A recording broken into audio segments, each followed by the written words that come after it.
muy buenos estrategas. Esto desde Atahualpa, que aprendió a jugar ajedrez mejor que los españoles. Y los incas jugaron un ajedrez con los españoles, un ajedrez de estrategias que no se nos cuentan, pero que configuraron lo que fue después el virreinato.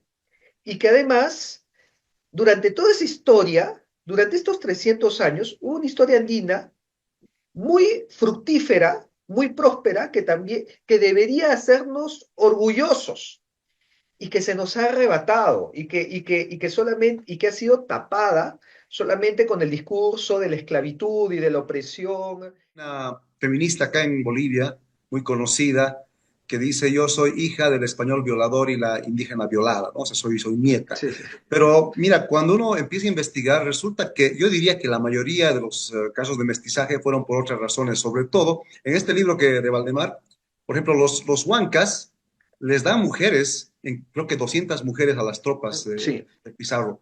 No, o sea, obviamente no vamos a hablar que era a total voluntad, me imagino que hasta les obligaron, pero ellos les dieron, y Es que eso pasa. les obligaron. A ver, el matrimonio por amor surge en el siglo XIX. Es el romanticismo decimonónico de la época, pues, de Beethoven, ¿no? De la época romántica. Acaban de ver estos avances de esta bonita entrevista que le hicimos a Rafael Aita, conocido en su país como Capitán Perú, un destacado y joven historiador que poco a poco se gana el respeto de muchos académicos, de muchos historiadores tradicionales, puesto que como debe ser, él aporta no solamente opiniones, sino también cierta información, cierta documentación, ciertas evidencias de todo lo que él les va a comentar en esta entrevista. Y pues también como divulgador a veces incomoda a ciertos sectores radicalizados como ciertas formas de indigenismo o cierta gente que con su ideología pretende ocultar a la juventud nuestro pasado, que es muy importante, que ahora podemos aportar también nosotros en difundir para que conociendo nuestro pasado podamos vislumbrar un futuro mejor, por supuesto, ya que en mi opinión hay algo que nos une a todos los latinoamericanos o hispanoamericanos, como deberíamos llamarnos, que es la cultura, tanto de nuestra parte nativa como de nuestra parte española, que a veces es negada. Por eso hemos invitado a Rafael Aita, que les va a hacer conocer un poco de nuestro pasado. Conocerán, por ejemplo, cosas que también he comentado en otros videos, que la conquista española no fue solamente blancos contra indígenas, sino más bien se hicieron con grandes alianzas que hicieron astutamente los españoles, tanto en Mesoamérica, aliándose contra las caltecas, totonacas, huejocincas y también otros grupos para derrotar a, digamos, a la dominación azteca. Y en el caso sudamericano se puede decir los huancas, chancas, chachapoyas, en el caso boliviano los charcas caracara, los yampara, que se unieron con los españoles para derrotar a los incas, pero aquí también la parte, digamos, inédita para muchos de nosotros, que nos va a comentar Rafael, es que también parte de los incas terminaron aliados de los españoles y que los españoles para consagrar esta alianza dieron un gran poder a lo que se llama el reino de los curacas, ¿no? Todo el imperio español se basó de estos 300 años que tuvieron de imperio, una buena parte con alianzas también con curacas, tanto de sus, digamos, primeramente enemigos de los incas y también hasta con los mismos incas, ¿no? Dándoles los títulos nobiliarios, respetando la realeza incaica y todo esto que es bastante interesante. También en algún momento hablaremos del mestizaje, desmontando esa idea del español violador y digamos la indígena violada y estas historias victimistas como ustedes podrán ver y tantas cosas interesantes que si quieren conocer un poquito mejor nuestro pasado, les invito a que nos sigan de esta manera. ¿Cómo estás, Rafael? Aita, Capitán Perú. Es un placer de acá desde Bolivia poder hacerte una entrevista para conocer un poco nuestro pasado histórico, la época virreinal, por supuesto también la época del Incario, que seguramente tú puedes contarnos muchas cosas. Antes que nada, bueno, para la gente que no te conoce, porque seguramente muchos hispanistas, por supuesto, en varias partes del mundo han visto tus videos, pero para los que no que te conocen, ¿de dónde sale esto de Capitán Perú?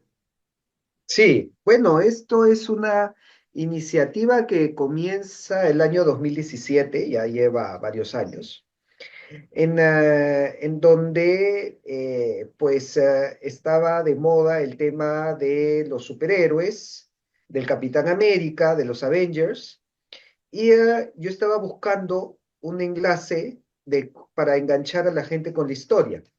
Entonces se me ocurre sacar este escudo, ¿no? Que es como un escudo como el de Capitán América, pero le pongo los colores del Perú y el escudo del Perú. Y salgo con eso a la calle y me tomo fotos con el escudo en distintos lugares históricos. Y la subí a las redes y, y hablaba, pues, ¿no? De por qué era importante el monumento o la huaca o aquel lugar. Y claro, la gente lo compartía pues por el escudo, pero al mismo tiempo tenía un texto en donde se enteraban por qué había que conocerlo y por qué era importante cuidarlo, ¿no? Y a la página le pongo Capitán Perú, justamente por el escudo que ha sido emblemático desde entonces, y así es como se comienza pues a difundir el nombre y el personaje. Bueno, ¿tu apellido de dónde es? Ahí aquí en Bolivia no es muy Así común. es, no creo que no haya itas en Bolivia, porque es del norte del Perú. Toda mi familia es de Chiclayo, de Lambayeque, así que pues está más relacionado al norte que al sur del Perú. Perfecto. Eh, bueno, la gente, tú y yo compartimos una idea en común, es de que nos han ocultado una buena parte de nuestra historia, nuestro pasado, Ujú. ¿no? Entonces, para la gente que no conoce, un poco empezar explicando qué es la leyenda negra. Claro, la leyenda negra es también un concepto poco entendido, ¿no? Porque muchos creen que leyenda negra es romantizar la historia o también piensan que es ocultar los abusos o maquillar la historia. Y no, no se trata de eso, ¿no? Más bien, leyenda negra es cuando se toman solamente algunos fragmentos de la historia sesgados con un objetivo político. Y por lo tanto, solamente se cuenta lo malo. Cuando solamente se cuenta lo bueno y no se cuenta lo malo, es la leyenda rosa. Y cuando solamente se cuenta lo malo, es la leyenda negra, ¿no? Entonces, leyenda negra es manipular, seleccionar, filtrar, elegir o exagerar los acontecimientos históricos para adecuarlos a una narrativa política. Y esto es un fenómeno que ha ocurrido en Hispanoamérica, más o menos desde el siglo XX, en donde se nos cuenta una historia en donde en Hispanoamérica, en nuestros países, existió una invasión, o existió una invasión extranjera que solamente vino a saquear, a robar, a matar, a destruir, y que nos esclavizaron por 300 años, que durante esos 300 años solamente hubo explotación y esclavitud continua y perpetua, hasta que vinieron las independencias y nos libramos parcialmente del yugo de la esclavitud porque las instituciones y las estructuras de poder se mantuvieron y que siguen oprimiendo a las poblaciones naturales hasta el día de hoy. Ese es en buena parte la historia que se nos cuenta.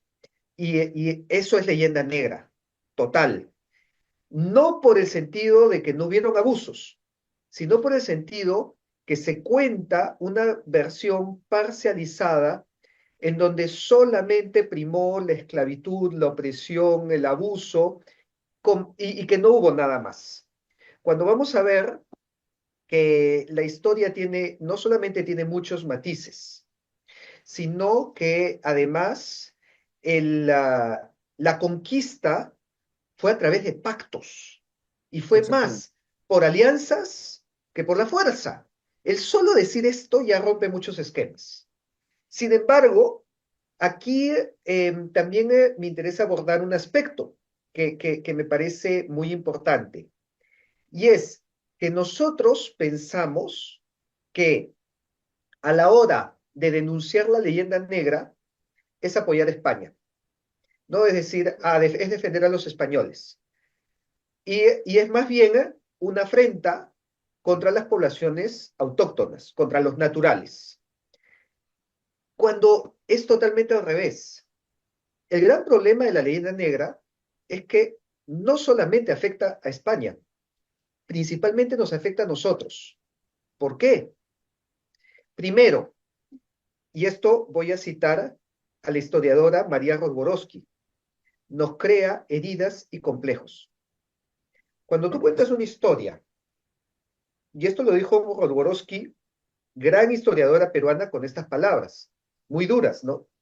Pero dijo, si tú nos cuentas una historia en donde el gran imperio incaico es destruido por 200 españoles zarrapastrosos y más pertrechados, los que quedan mal no es España, los que quedan mal es el imperio incaico. Somos nosotros, son los naturales del Perú. Bueno, del Perú y de Bolivia y de Ecuador, que quedan pues como que fueron derrotados instantáneamente, en cuestión de media hora con la captura de Atahualpa. Entonces los deja muy mal y obviamente nos genera una herida, porque nos genera ese sentimiento de pérdida, de que la grandeza que tuvimos fue aniquilada.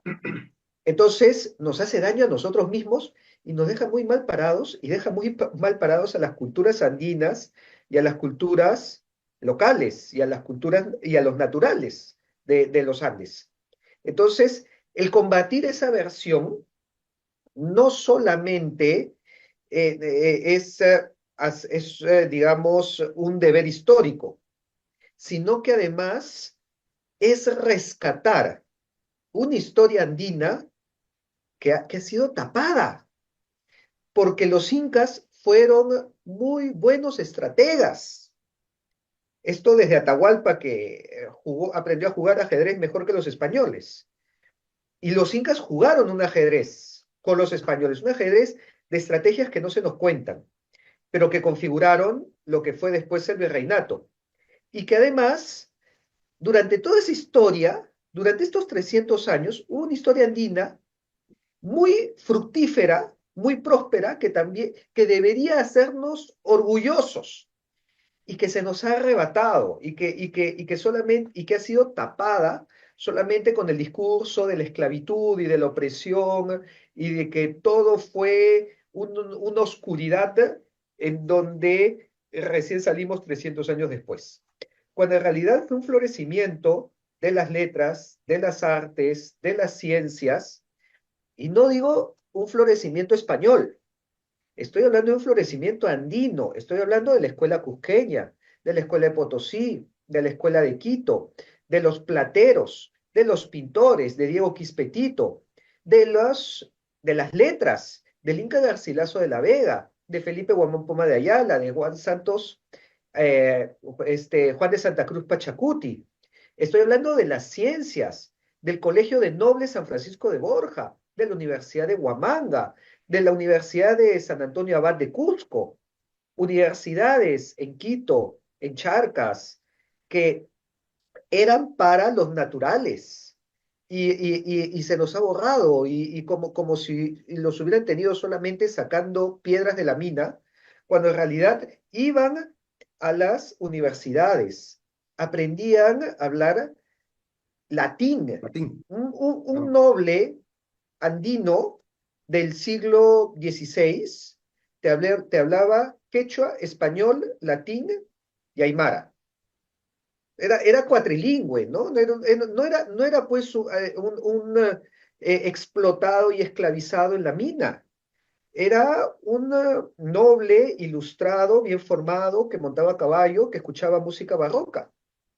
Entonces, vamos, esta historia también es importante rescatar porque si no, nos humilla a nosotros mismos, nos minimiza a nosotros mismos y nos quita una grandeza que nos haría estar más orgullosos de nuestra historia y reconciliarnos con nuestro pasado. Rafael, hay algo muy importante. Mira, yo ya conocía hace varios años de que los españoles lograron sus conquistas desde lo que es Mesoamérica y acá también Ujú. en los Andes con alianzas, ¿no? Sabemos que los principales aliados fueron los chancas, huancas, huaylas, chachapoyas, los cañaris.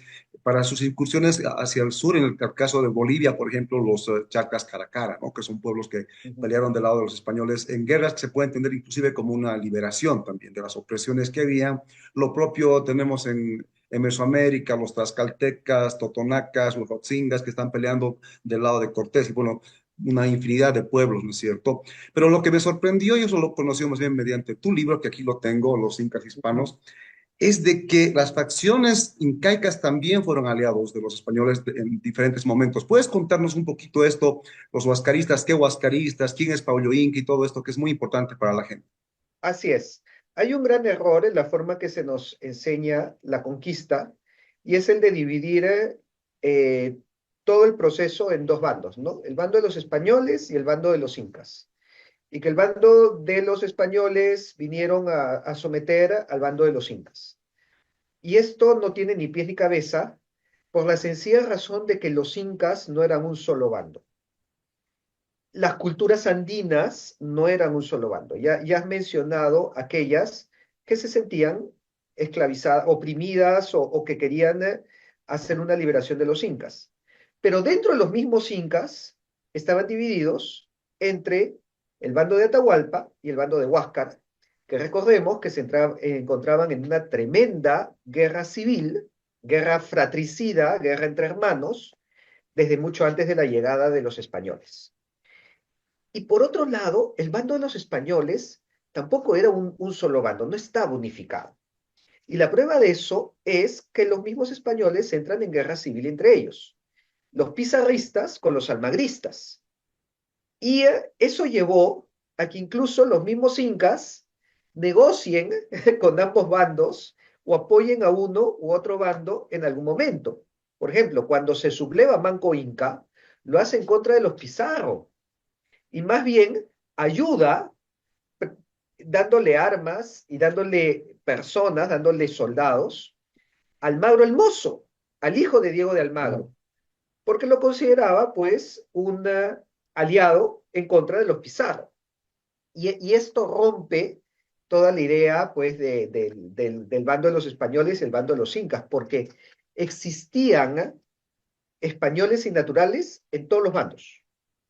Y en una guerra en una batalla entre ellos nos hubiera sido difícil discernir cuál era cuál bando solamente viendo las caras, porque había Claro. pues naturales en ambos bandos.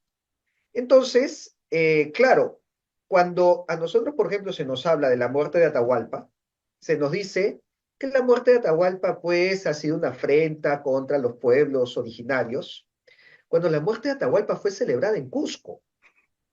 Claro, Cuando los en el Cusco huascaristas. por los huascaristas que lo odiaban a Atahualpa, y lo odiaban con buena razón, porque cuando los generales de Atahualpa, Quisquis y Chalcuchímac, entran a Cusco, realizan una masacre en Cusco. Esto es algo también que poco se cuenta, que pues, si vamos a hablar pues de genocidio, empecemos por el genocidio cusqueño que hicieron Quisquis y Chalcuchímac.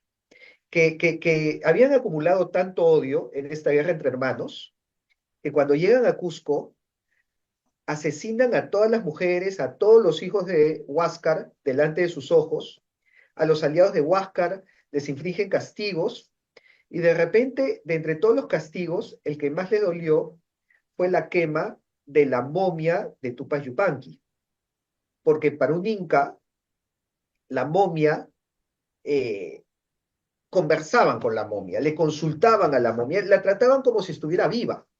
La momia era el contacto con el muerto. Entonces, que te quemen la momia es como, es una segunda muerte. Y eso a los cusqueños les dolió en el alma. Y por eso, sí, dime, Una pregunta. Pero ¿acaso Huayna Cápac es padre de Huáscar y Atahualpa, ¿no es cierto? sí, ¿Y Tupac sí, Yupanqui no es el abuelo de ellos? ¿No estaría yendo contra su sí, abuelo? Pues esa pregunta quería hacerte sí siempre. y no, sí y A no. ver. Esto ha sido también muy cuestionado para nosotros, porque, claro, técnicamente, patrilinealmente, Atahualpa está quemando la momia de su abuelo. ¿No? Atahualpa era el hijo de Huayna Cápac y por lo tanto el nieto de Tupac Yupanqui. Y para nosotros es, pero ¿cómo va a quemar la momia el abuelo?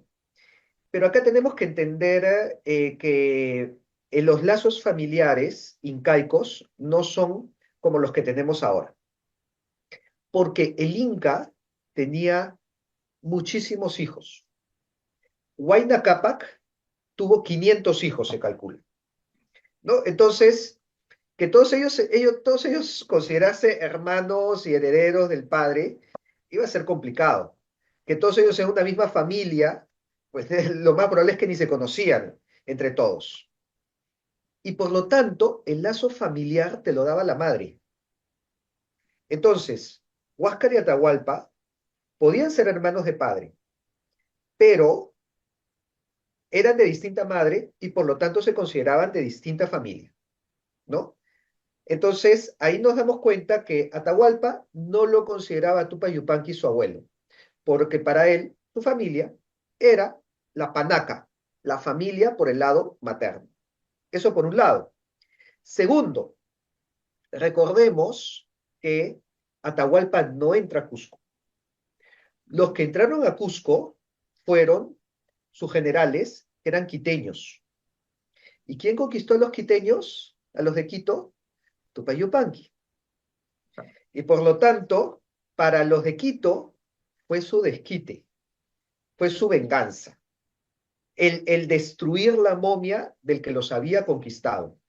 Ahora, es muy probable que Atahualpa les haya negociado esto, ¿no? Que esto haya sido con la venia de Atahualpa, Perfecto. porque ya dije que Atahualpa no lo consideraba a Tupac Yupanqui como parte de su familia. Entonces, lo más probable es que les haya dicho, si ustedes toman Cusco, quemen la momia de Tupac Yupanqui y cóbrense su venganza. Ese va a ser su premio, ¿no? Entonces, por eso es que lo hicieron con ese ímpetu. Y claro, para los cusqueños que consideraban a Tupac Yupanqui pues el gran conquistador, fue terrible.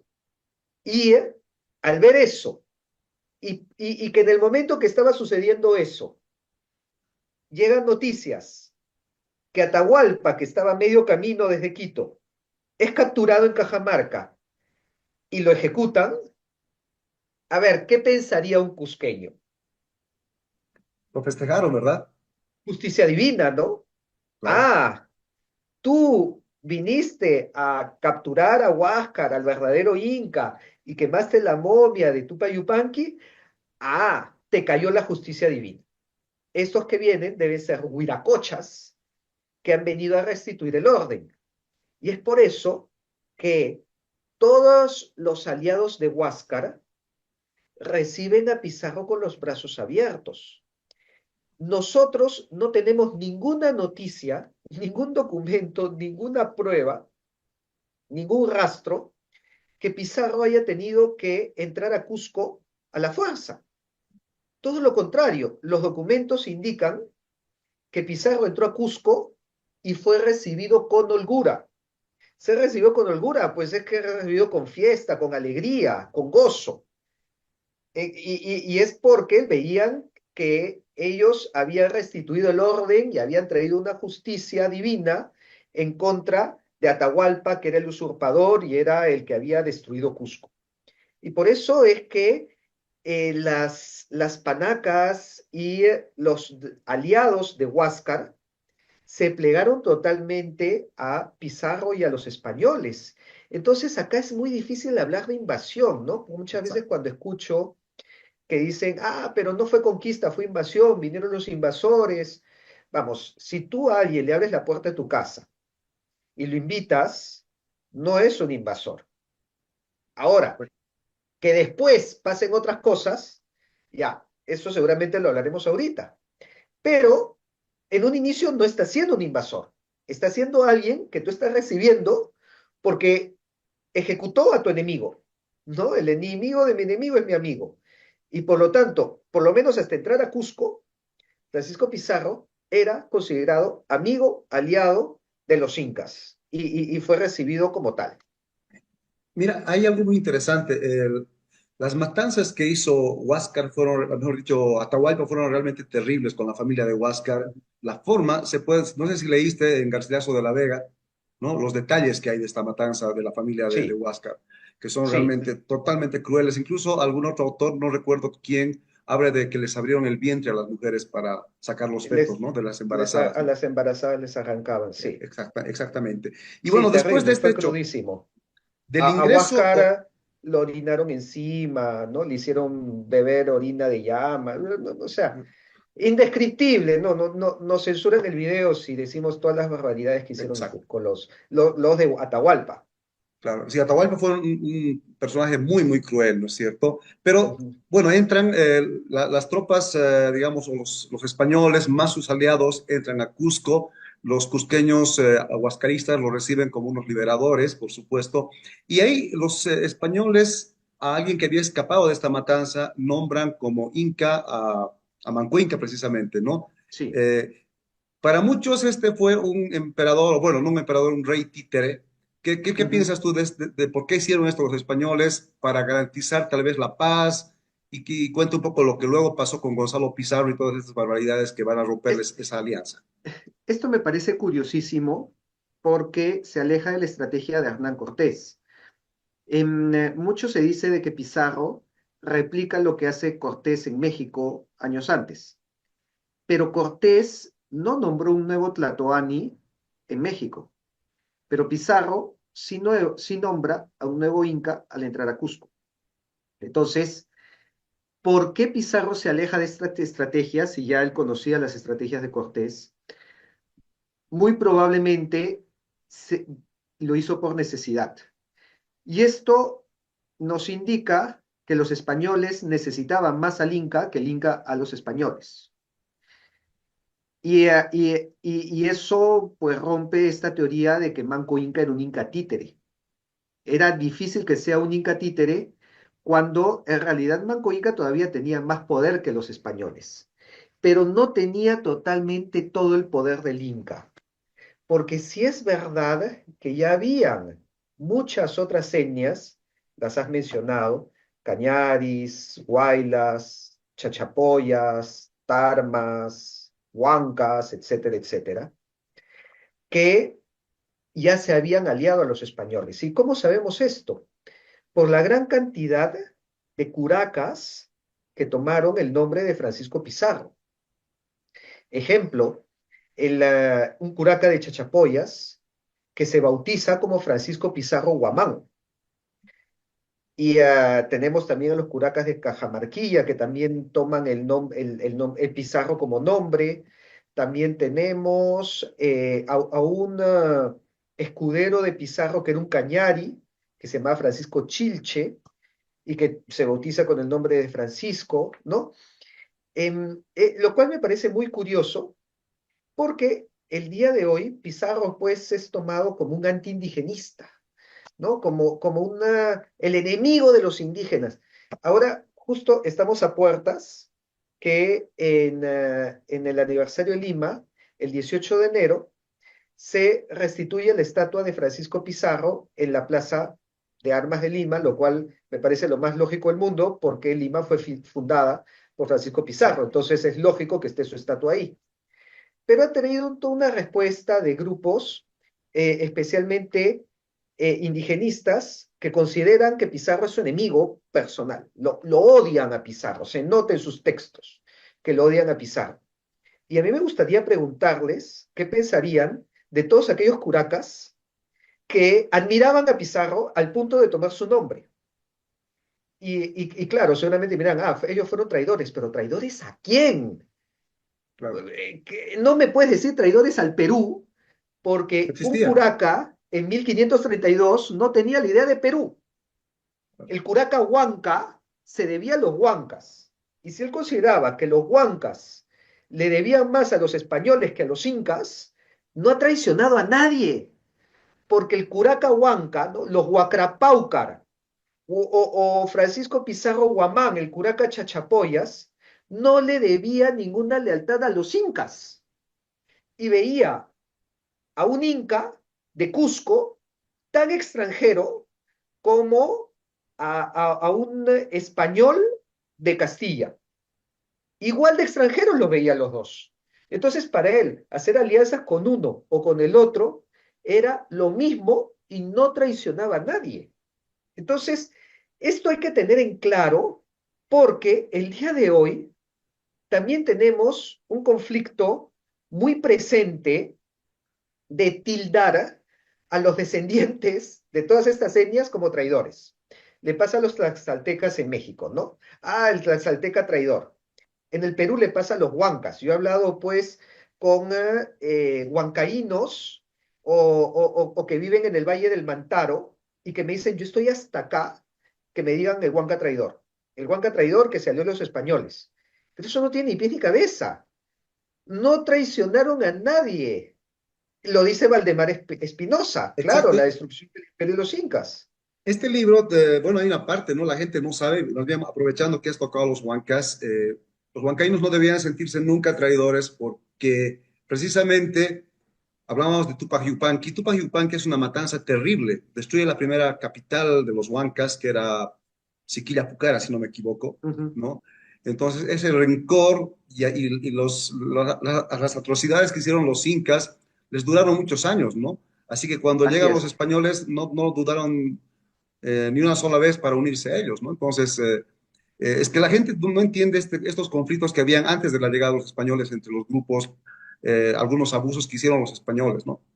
Sí, acá yo diría que acá hay un tremendo error que caen tanto hispanistas como indigenistas.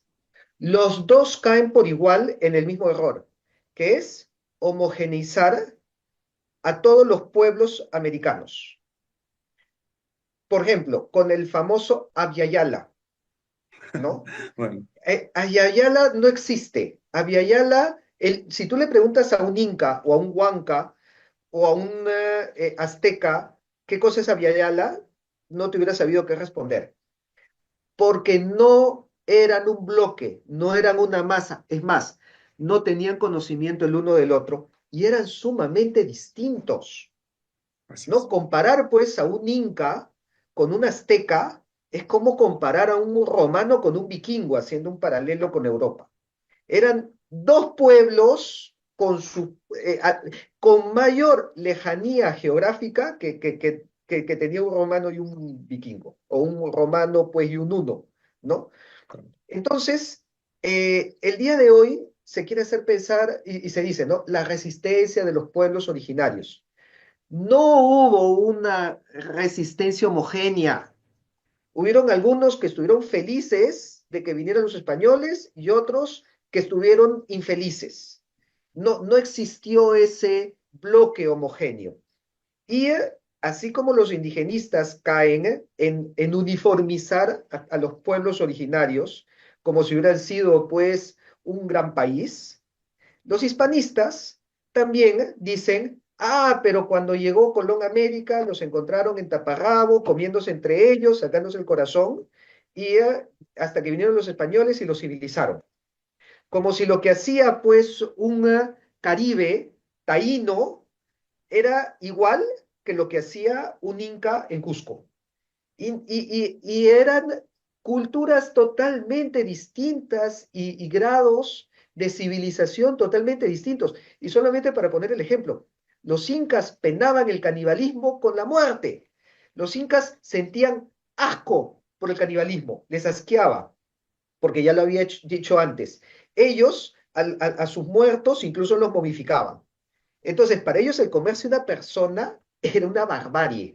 En ese sentido, pensaban más cerca a los españoles que a Claro. los caribes. Y lo veían en el Amazonas. En el Amazonas sí había etnias caníbales. Y las crónicas cuentan que los incas pues los veían con espanto. Decían, pero esta gente, ¿cómo se puede comer entre ellos? Entonces, si viene a mí un hispanista y me dice, ah, sí, que los incas eran unos caníbales salvajes que se comían entre ellos, eso también es leyenda negra. Es Claro. tan leyenda negra como decir que los españoles eran unos salvajes que solo vinieron a robar y a saquear. Entonces, ahí no va a haber punto de comprensión hasta que entendamos hacer matices y ver que así como existían tribus salvajes que andaban en taparrabo, existían imperios que los mismos cronistas españoles comparaban con Roma. Y voy a poner el caso de Pedro de Cieza de León, que decía, yo no he visto mejor gobierno que los incas en el mundo. Y voy a poner el caso de José de Acosta, que era un científico español, no era cualquier porquerizo que trajeron de Extremadura, que esa es otra leyenda negra. Ah, España mandó lo peor que tenía hacia América. No, José da Costa era científico. Él descubrió la corriente Humboldt 200 años antes que Humboldt. O sea, no era un bruto tampoco. Y José da Costa dice, estos incas nos aventajan en muchas cosas a los europeos. Eso los hispanistas también lo deberían tener bien presente, porque si no, van a caer en leyenda negra, igual como hace un indigenista, la leyenda negra que tanto se quejan. Bueno, nos habíamos quedado un pequeño corte en Manco Inca, que los españoles lo nombran Inca. No sé si eso sería realmente legal dentro de la legalidad, para la redundancia de los propios incas. Pero bueno, yo lo sé, pero cuéntales a las personas qué pasó, por qué llega a romperse el pacto y va a crear una revolución Manco Inca con esto que se han venido a llamar los incas de Vilcabamba. Sí, sí, o sea, su nombramiento fue legal porque para ser inca tenías que ser aceptado por las panacas y por el Vila Kumu, que era el sacerdote del Coricancha, del Templo del Sol. Y esto sucedió con Manco Inca, ¿no? Entonces, recordemos que para el incanato no era un tema de descendencia ni del hijo mayor. Muchos incas no eran el hijo del inca anterior, pero era elegido por el Consejo de Panacas, como es el caso de Huiracocha con Yaguarhuaca. Entonces, si el consejo aceptaba al inca, pues era inca, así de simple, ¿no? Y Manco Inca se mantuvo como aliado de los españoles, mientras que Francisco Pizarro estuvo en Cusco. El problema es que cuando Pizarro sale de Cusco y viaja a Lima para fundar la ciudad de los Reyes, y deja a su hermano Gonzalo Pizarro como gobernador de Cusco, cuando lamentablemente Gonzalo Pizarro no tenía la astucia y el olfato político que tenía su hermano Francisco. Y lo que hizo Gonzalo Pizarro fue una verdadera atrocidad, ¿no? Cometió toda una serie de abusos contra Manco Inca, digamos, lo encerró, lo encarceló, lo encadenó y le quitó a su mujer. O sea, a tu aliado, ¿no? Del cual dependías. Y obviamente Manco Inca se escapa de la cárcel y se subleva y levanta a todos los ejércitos del Tahuantinsuyo en contra de los Pizarro. Ojo que posteriormente Felipe II le enviaría una carta a Manco Inca reconociendo los abusos que cometieron los Pizarro contra él. Entonces, acá, primero no se puede negar abusos, porque si hasta el mismo Felipe II los reconocía, es una tontería decir que no pasó nada malo, ¿no? Pero por otro lado, también reivindica Manco Inca. Es una carta que hasta incluso los indigenistas deberían ser los más interesados en difundirla, porque es el rey de España reconociendo que Manco Inca se sublevó con razón. Entonces, vamos, ¿no? Esto creo que nos interesa a todos. Pero la cuestión es que no todos en Cusco se plegaron a la sublevación de Manco Inca. Y existieron, y incluso su hermano, Pauyo Inca, continúa como aliado primero de Almagro y luego de los Pizarro. Pauyo Inca fue muy político en este sentido, muy diplomático y supo negociar también sus alianzas muy bien, al punto que fue el único que terminó ganando. Porque, bueno, para empezar, el único que terminó vivo, Claro que ¿no? sí. A Manco Inca lo mataron los almagristas, Almagro lo mataron los pizarristas y a Pizarro lo mataron los almagristas. Y el único que terminó vivo de todo eso fue Pauyo Inca, negociando con uno y otro bando. Primero con el bando de Almagro, cuando vio que el bando de Almagro estaba perdiendo, negocia y se vuelve aliado del bando de los Pizarro, y cuando vio que el bando de los Pizarro estaba perdiendo, negocia con el bando de la Corona. Y Eh, muchos dirán que acomodado, exacto. no, que convenido, pero ¿qué negociaba? Negociaba la posición de las panacas y de los descendientes incas.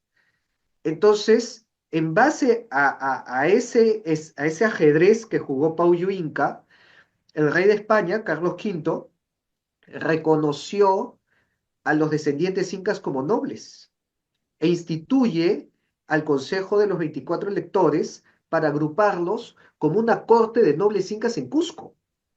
Y eso me parece que la historia ha sido muy desagradecida, muy ingrata con Paullu Inca, porque gracias a Paullu es que tuvimos el consejo, una corte de nobles incas en Cusco, lo cual no era poca cosa. Recordemos que los incas siempre trabajaban de a dos. Esto lo dicen varios historiadores, incluyendo Roborowski, la diarquía. Y por lo tanto, el día de hoy se tiene la teoría que buscaron la sobrevivencia de la cultura incaica a través de las armas con Manco o a través de la diplomacia con Paullu. Era ganar o ganar. Y de hecho les funcionó porque eh, terminaron consiguiendo una buena posición. Supieron negociar bien. Manco Inca se retira a Vilcabamba, establece un pequeño reino en Vilcabamba, ¿no? Y comienzan los incas de Vilcabamba, que serían Manco Inca y sus tres hijos, Zairi Tupac, Titucuci Yupanqui y Tupac Amaru I. Zairi Tupac, luego que muere Manco Inca, Zairi Tupac también empieza a negociar.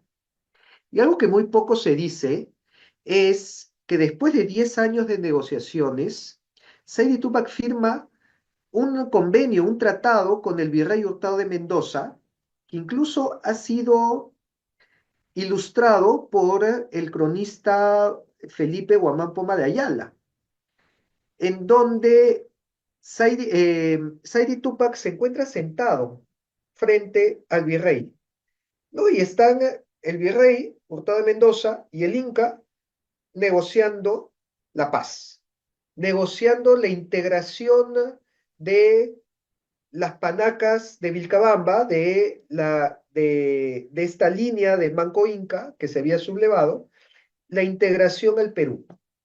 Y esto, aquí es donde nace el Perú, aquí es donde se firma la paz. Aquí es pues donde se llega al acuerdo hispano-inca que configuraría lo que es el Perú. Y este acuerdo se basaba en que el poder iba a reposar en los curacas y en las panacas incaicas. Y ellos iban a ser el nexo entre el pueblo andino y las autoridades españolas. Entonces, el, el poder y quien mandaba en los Andes fueron los curacas y las panacas incaicas. Y la administración española estaba en Lima. Y el puente eran estos curacas y las panacas incaicas. Entonces, los curacas mantuvieron mucho poder durante todo el virreinato. Y es por eso también que tenemos cuadros en donde se ilustra a la lista de los 14 incas, empezando desde Manco Cápac y terminando con Atahualpa, y luego de Atahualpa, el sucesor de Atahualpa es Carlos V, y luego Felipe II, Felipe III y el resto de los reyes de España, que se colocaron como sucesores de los incas. Es más, si vemos el cuadro donde describe a Carlos V, lo describe como decimoquinto rey del Perú. A mí me sorprende mucho cuando dicen pues que los españoles vinieron a destruir y vinieron a borrar toda la memoria de los incas, porque si fuera así, Carlos V sería primer rey del Perú, antes de Carlos V no había Perú, y por lo tanto, pues comenzaba el cuadro con él. Pero los mismos españoles colocaban a Carlos V después de Atahualpa como decimoquinto rey. Y esto indica pues una sucesión que obviamente se llegó a través de tratados y a través de acuerdos. Y se llegó también por la rebelión de Manco Inca, en donde parte de la negociación fue el reconocimiento. Y es por eso que decía anteriormente, y no lo digo solamente yo, lo dice Ramón Mujica Pinilla, también gran historiador, que dice que la conquista del Perú fue más por un pacto que por la fuerza. Y es que por la fuerza, al final, no se rindió los incas de Vilcabamba por la fuerza. Simplemente comenzaron a negociar cuál sería el nuevo sistema. Y dentro del nuevo sistema ocurría una figura que se llamaba el traslado imperi, que es el traslado de una dinastía a otra, muy parecido a lo que sucedió, digamos, en Egipto, ¿no? En Egipto, luego de la conquista de Alejandro Magno, los faraones eran griegos, era la dinastía de los Ptolomeos. Por eso es que Cleopatra era griega. Muchos piensan pues que Cleopatra era africana. No, Cleopatra era de la familia griega de los Ptolomeos y que era la nueva dinastía de los faraones. Nadie va a negar que Cleopatra era una faraona, pero era una faraona de otra dinastía. Esto sucedía, digamos, sucedió con Roma. Cuando cae Roma, el cetro de Roma pasa a Bizancio. Y cuando cae Bizancio, el cetro de Roma regresa al Sacro Imperio regresa a Europa y pasa al Sacro Imperio Romano-Germánico, que se consideraba el heredo de Roma. Era el traslado de un imperio, de una dinastía a otra. Y en el Perú, lo que se consideraba era que el imperio peruano, que había sido fundado por los incas, y cada vez que digo esto salta tanto hispanistas como indigenistas por igual, porque me dicen, no, que antes de los incas no había Perú, antes de los españoles no había Perú.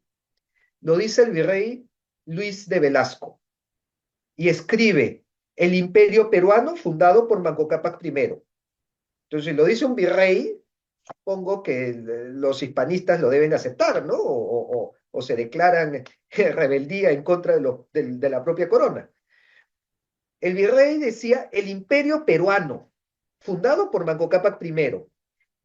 Por lo tanto, la concepción de la época, y recalco, la concepción de la época era que el imperio del Perú había comenzado con los incas y a la llegada de los españoles ocurrió un cambio de dinastía, al igual que había ocurrido con todos los demás imperios que he mencionado.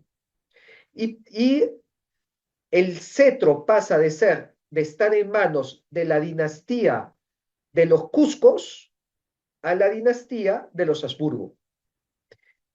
Y es por eso que a los reyes de España lo llamaban con el título de Inca. Las mismas panacas, los mismos descendientes incas, los mismos curacas. Y eso lo vemos cuando Luis I, rey de España, asume el trono. En el Perú se hace un pasacalle en donde los descendientes incas proclaman al grande inca español e hijo del más augusto sol.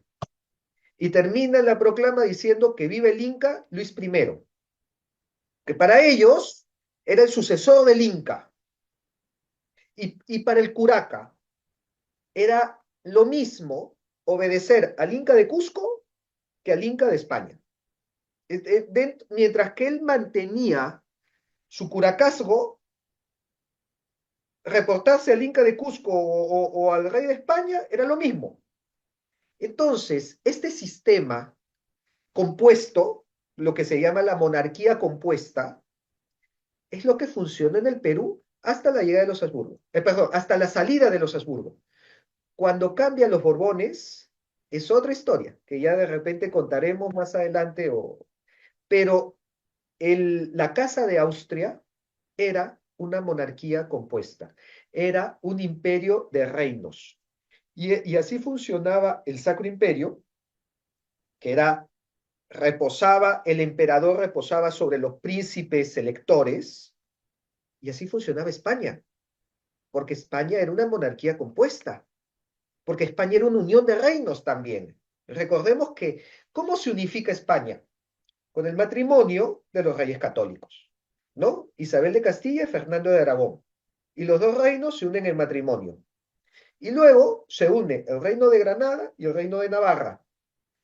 Y luego se une el reino de Sicilia, el reino de Nápoles, como un reino adjunto a la unión de reinos.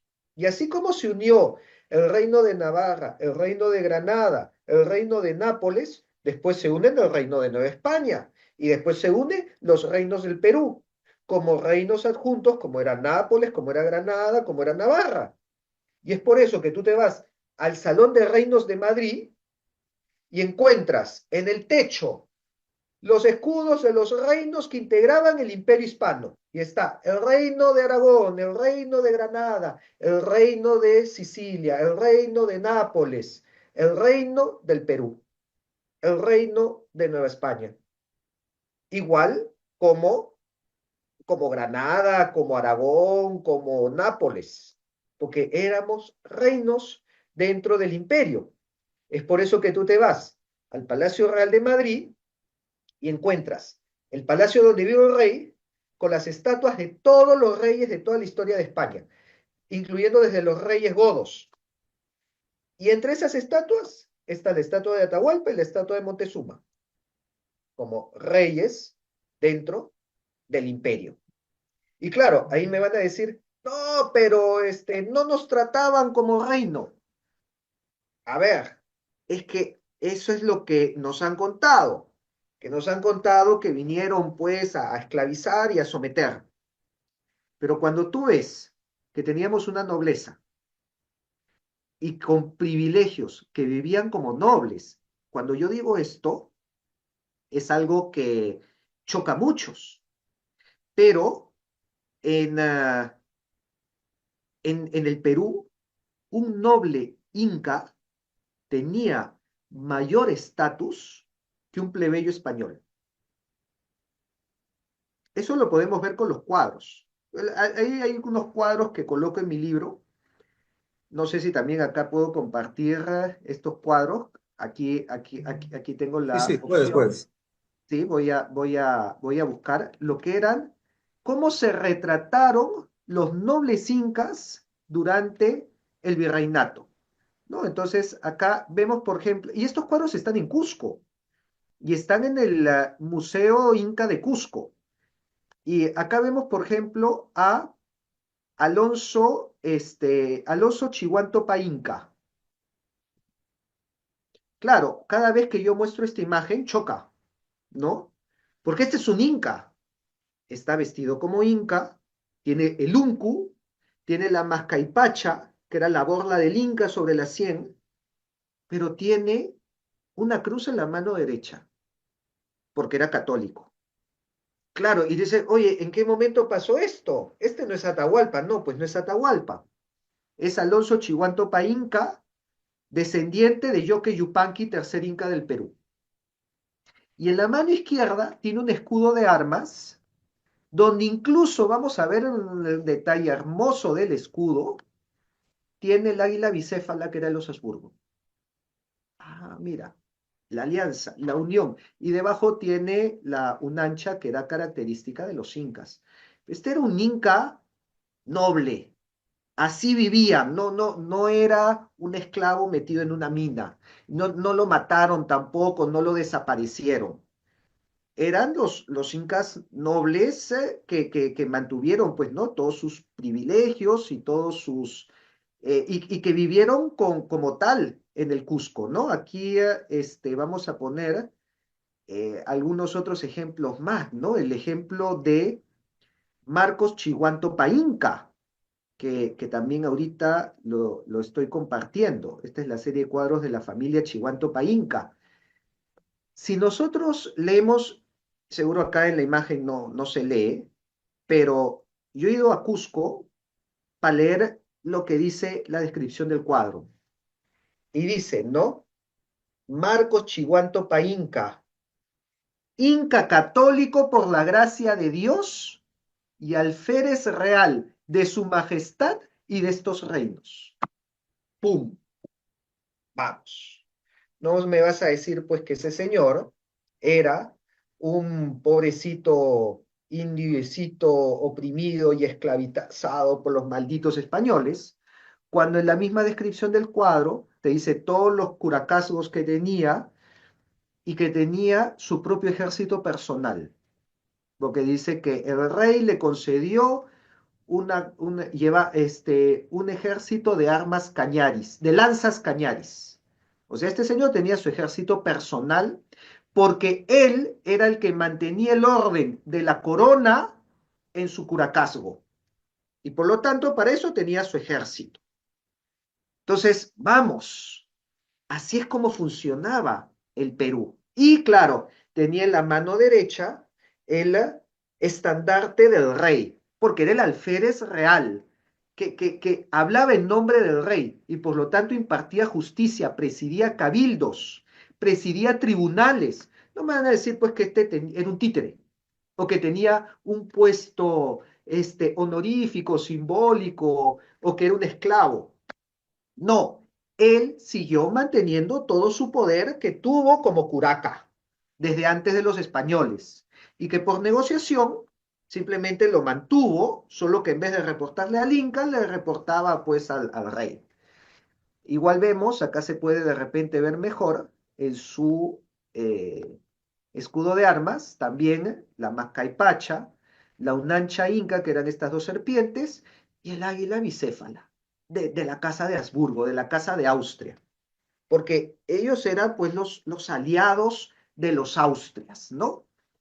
Este es el sistema que funcionó en el Perú, ¿no? Acá también vamos a mostrar más ejemplos. Cada cuadro termina siendo más disruptivo que el anterior, ¿no? Acá podemos ver una, una pintura que está en la iglesia del Triunfo de Cusco, en donde están los tres puestos de poder de Cusco: el alférez real, el alguacil mayor y el alcalde mayor de Cusco. ¿Y quiénes eran? Eran incas, eran descendientes incas, llevaban la mascaipacha, la borla del inca, ¿no? Tenían el poder y eran católicos, porque están arrodillados delante de la Virgen. Entonces, vamos. Y claro, acá muchas veces la opinión es, pero esa era la élite. Y el pueblo seguía viviendo como, como vivió desde antes. Si te tocaba un buen curaca, ibas a vivir tranquilo. Si te tocaba un mal curaca, te iba a explotar hasta donde le da la gana, porque el poder, como dije, lo tenían los curacas. Y acá hay algo que también rompe muchos esquemas. Muchos de los abusos que se denuncian en el virreinato, en realidad lo cometían los curacas. Y claro, nosotros decimos, pero los españoles. No, los españoles lo permitieron porque seguramente les convenía. Doy un ejemplo clarísimo: las minas de Potosí.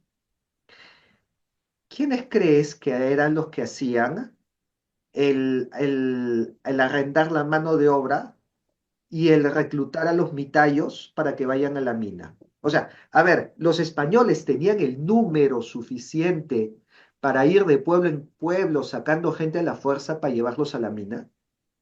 No, lo hacían los curacas. Y el curaca lo hacía a cambio de dinero. Entonces, claro, venía el español y decía, oye, ¿cuántos mitayos me puedes enviar? Mira, acá tengo esto, ya. ¿Cuánto dinero? Ya, te los alquilo y pa, pa, pa. Y se les pagaba porque no era mano de obra gratuita. Él se les pagaba. Y le pagaban al curaca y le pagaban al mitayo. Y le pagaban bien. Pero No, el que los enviaba era el curaca. Los curacas se hicieron ricos con esto. Y un ejemplo nomás para terminar es, por ejemplo, Catalina Huanca, curaca de los Huancas, para que veas lo asquerosamente rico que eran los curacas en esta época.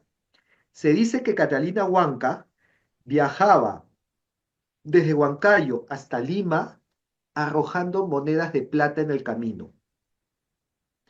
Ya te imaginas que la seguía una procesión no solamente de indígenas y mestizos, criollos y españoles, detrás corriendo y tratando de agarrarse la plata como cuando rompes una piñata.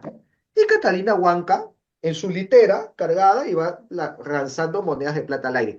Desde todo el camino, desde Huancayo, desde Huánuco, desde la zona Valle del Mantaro hasta Lima, arrojando plata. Mira la cantidad asquerosa de dinero que tenían estos sujetos. No me van a decir pues que eran los pobrecitos indios oprimidos y esclavizados por los malditos españoles. Bueno, mira, si tú conoces la historia, una de las mujeres más ricas de la América hispánica fue la hija de Moctezuma, Isabel Moctezuma. Ah, por Fue supuesto, la claro. encomendera más grande de todo el imperio y esto Ujú. lo hizo Cortés por la lealtad que le tuvo a Moctezuma porque él le prometió cuidar a su hija. Obviamente se casó con españoles, pero cambió su nombre, incluso yo no me acuerdo el nombre indígena que tenía, el nombre, digamos, mexica, pero ella se convirtió en Isabel Moctezuma y tal vez sea la mujer más rica de todo el imperio español, ¿no? Entonces, Ujú. mira, los españoles ni siquiera fueron solo buenos con sus aliados, incluso con algunos derrotados que les mantuvieron su nivel de la realeza, sus títulos reales, por supuesto. Es que, a ver, algo que nos es muy difícil de aceptar y muy difícil de entender es que con la llegada de los españoles, la élite que manejaba el imperio aprovecha el sistema occidental para hacerse más grande, más poderoso y más rico. Eso es muy difícil que cale porque nos gusta mucho el discurso romántico victimista, ¿no? Ay, pobrecitos, el indígena que fue sometido y que hasta el día de hoy resiste en contra de. Pero lamentablemente los curacas utilizaron el dinero, porque antes de la llegada de los españoles no había dinero, pero utilizaron el dinero para hacerse riquísimos. Utilizaron los linajes que en la época prehispánica tampoco se hacía de esa manera, pero cuando llegan los españoles, toman los sistemas dinásticos para armar sus genealogías y pedir títulos nobiliarios. Y con ellos casarse con nobles españolas o a sus hijas con nobles españoles.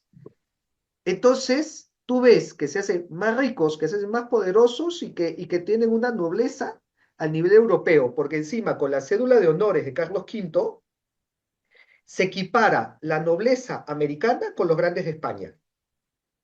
Entonces, claro, yo veo que esto no se va a aceptar, pues, ¿no?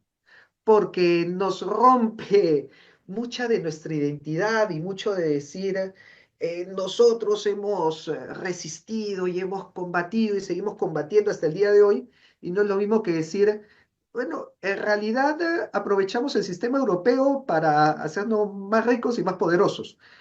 Ahora, es mucho más inteligente, obviamente, ¿no?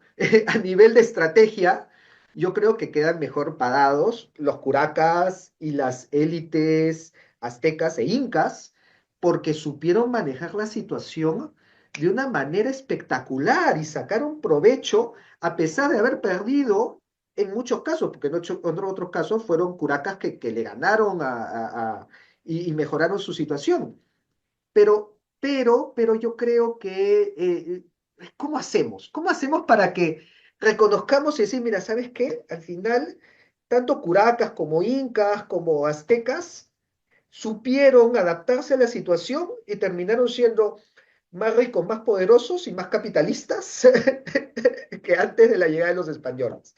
¿Cómo hacemos para que se acepte eso? Bueno, es muy difícil. Una cosa más, bien, en tu libro, incluso en tus videos, comentas algunos matrimonios famosos que tuvieron la Ujú. familia de los incas para sobrevivir acá y quedaron con sus títulos nobiliarios y todo aquello.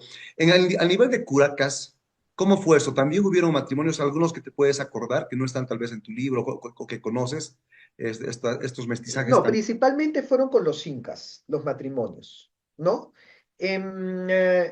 Sé que hubo un caso especial con una curaca que se llamaba la Capullana, en el norte del Perú.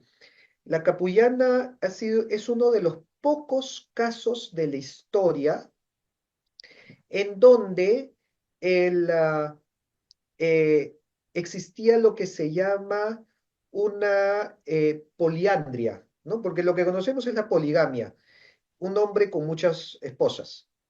excepto en contados casos, uno de ellos era esta Capuyana, donde era una curaca mujer que tenía muchos maridos.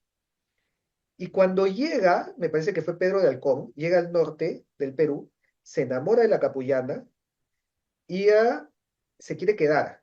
Era uno de los primeros viajes de Pizarro. Y Pizarro ven y dice, no, no, ya cumplimos acá, regresamos todos a Panamá y se lo tienen que llevar noqueado a este español. Lo duermen de un golpe en la cabeza porque sacó la espada para quedarse ahí a espadazo. Y llegado a Panamá, el sujeto lo primero que hizo es tomarse un barco y desaparecer de la historia. Quiero yo pensar que regresa donde la Capullana y termina siendo uno de sus maridos, ¿no? Sin embargo, de los casos que conocemos son normalmente príncipes o princesas incas que se casan con españoles o españolas. Se ha hecho más famoso el caso de españoles casándose con princesas incas, ¿no? El caso, por ejemplo, del Inca Garcilaso de la Vega, ¿no? Que era hijo de Chimpu Oglio. El caso de Francisco Pizarro mismo, que se casa con la hermana de Atahualpa, ¿Es precisa? con Quispecisa. El caso de Juan de Betanzos, que se casa con Angelina Yupanqui, ¿no? Entonces, el caso de la hija de Saidi Tupac, Beatriz Claracoya, que se casa con Martín García Loyola. Entonces, normalmente, ¿por qué? Pues esto tiene una lógica, esto tiene un sentido, porque si el curaca ya tenía un título nobiliario, no necesitaba del matrimonio para acceder a una nobleza. Pero el español plebeyo sí encontraba una forma de ascenso social a través de un matrimonio con una princesa inca. ¿No? Entonces, si yo soy plebeyo y me caso con, a ver, si yo soy Juan de Betanzos, que soy un cronista, si yo me caso con una princesa inca, voy a ser noble en España. Entonces, era una forma de ascenso social. Y por eso era más común que el español plebeyo se case con la princesa inca. Pero tenemos casos también de incas que se han casado con damas españolas, ¿no? Y ese es el caso de Carlos Inca, el hijo de Pauyu. Carlos Inca se casa con María Amarilla de Esquivel. O el caso de Alonso Tito Atauchi, que fue uno de los pocos sobrevivientes que quedó de la panaca de Huáscar, que se casó con Constanza de Clava Castilla. Así que sí, también hubieron, porque muchos también toman esto y dicen, ah, ese es un tema de machismo, porque siempre era hombre español y mujer indígena.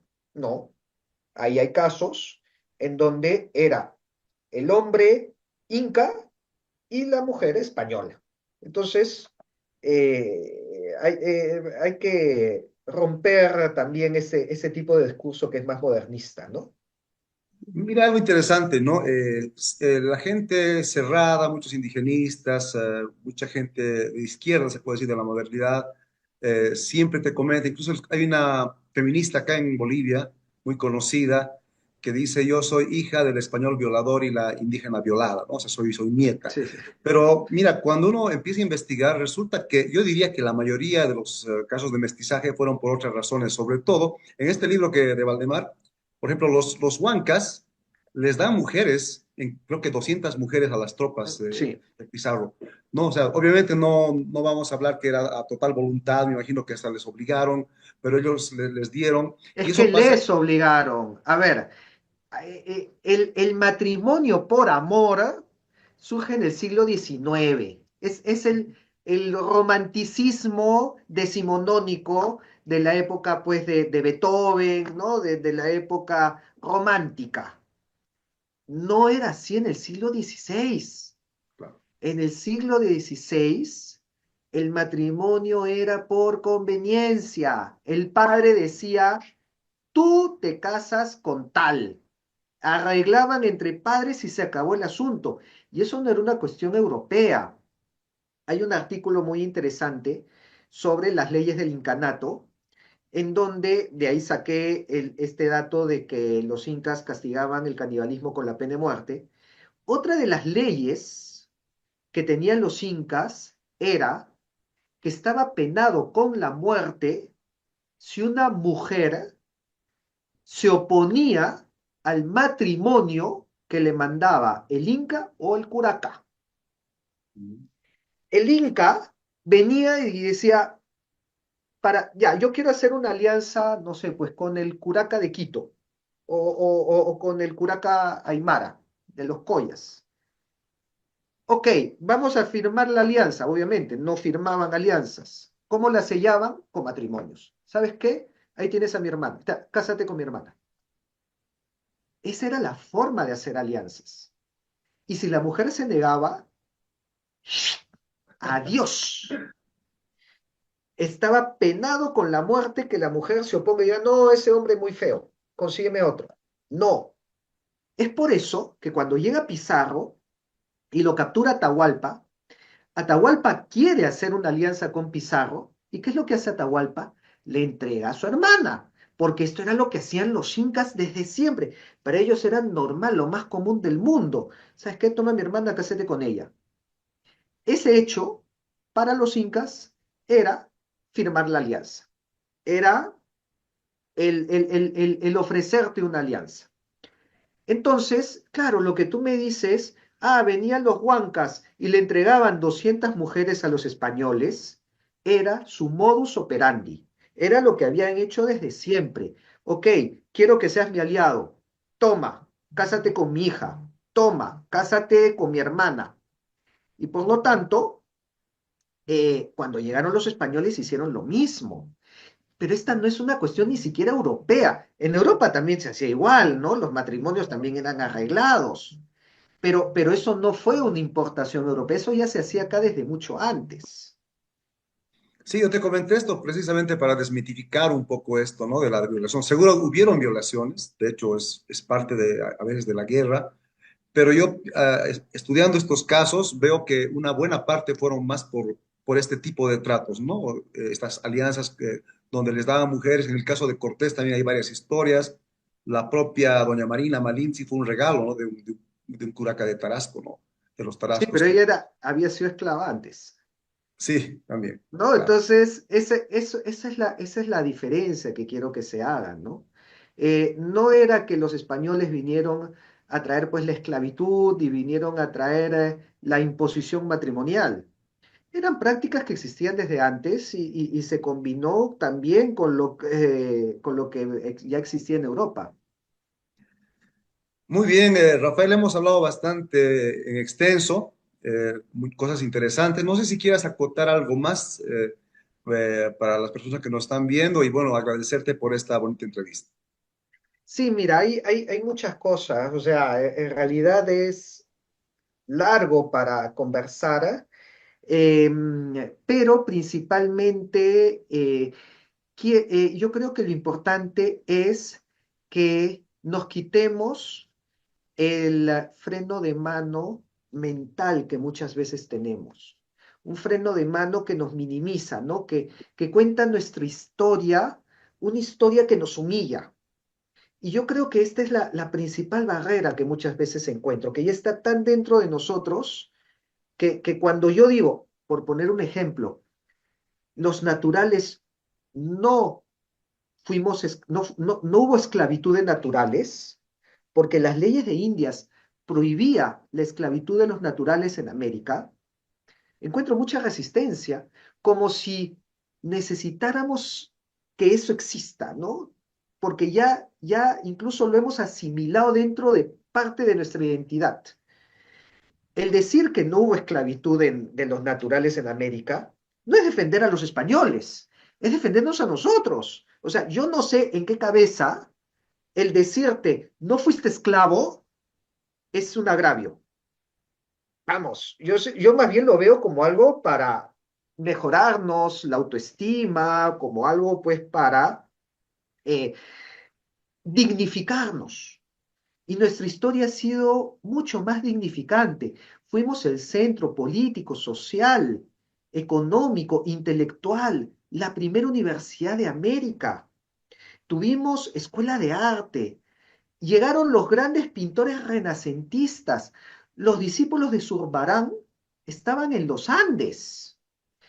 Entonces, el hecho que el cuadro de Holguín sobre la entrada del virrey Morcillo a Potosí se encuentra en el Museo de América de Madrid Es también un motivo de orgullo el hecho de tener una escuela de arte de Potosí, de Cusco, de Quito. Son motivos de orgullo, son motivos para reconciliarnos con nuestra historia. Porque acá el objetivo es romper estas divisiones, es cerrar heridas y que cada uno de nosotros tenga una sana identidad reconciliada entre todos los que compartimos esta historia con sus altibajos, pero que lo positivo excede a lo negativo y que las riquezas nos son motivo para estar más orgullosos y ver también hacia nuestras raíces y nuestro pasado con la cara más en alto, ¿no? Entonces, bueno, hay mucho que hablar acá, pero si quieren encontrar más información, también pues ya has mostrado mi libro, ya conocen dónde leerme y también me pueden encontrar en mis canales de redes sociales, me pueden buscar como Capitán Perú en Facebook, en YouTube, donde hago entrevistas a los descendientes incas, entrevistas a historiadores o si no, en Instagram como Capitán Peruano o en TikTok como Capitán-Perú. Muchas gracias, Rafael. Ha sido muy educativa esta charla contigo, sobre todo para que nosotros conozcamos nuestro pasado de la mejor manera. Y por supuesto, había algo pertinente también que decir, que bueno, todas estas, todo este imperio de 300 años de España fue hecho con alianzas. Y también es importante decir que eso se fue quebrando desde el periodo borbónico, ¿no? Donde empezaron Sí, los Borbones con los cambios a empezar a quitar los privilegios a los indígenas que tenían estas élites, también a la misma gente de América con impuestos más altos, poniendo a peninsulares en los cargos más importantes y quitándoles ese poder que ya tenía mucha gente mestiza y criolla también. Entonces, con las independencias se rompe casi del todo toda esta historia, que es una maravilla si uno observa y un poco revé lo que había pasado en ese tiempo, ¿no? Entonces, era importante también puntualizar aquello. por supuesto, mira, uno de los cambios fundamentales de las reformas borbónicas es que antes de las reformas en cada comunidad se elegía sus propias autoridades. Entonces el curaca salía de la propia comunidad. Después de las reformas borbónicas era el corregidor y era un español el que elegía la autoridad de la comunidad. Y esto terminó desencadenando toda una serie de rebeliones y revueltas que desembocaron finalmente en las independencias. Y yo dejo acá una reflexión final. Si los españoles eran tan malos, ¿por qué se esperó más de 100 años para hacer todas las sublevaciones? La de Tupac Amaru II, la de Juan Santos Atahualpa, la de Tupac Katari, fueron en el siglo XVIII. En el siglo XVI y XVII no las vemos.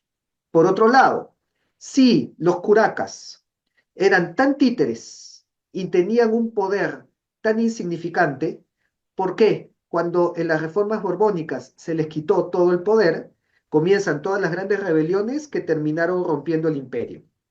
Estas dos preguntas así se las dejo nomás picando para que las reflexionen y se den cuenta que la historia no es como nos la contaron. Bueno, nuevamente, Capitán Perú, Rafael, ha sido un placer compartir contigo. Espero que no sea la única vez que podamos comunicarnos y pues muchas gracias y hasta siempre, querido amigo. Por supuesto, muchísimas gracias. Hasta Chao, luego. chao.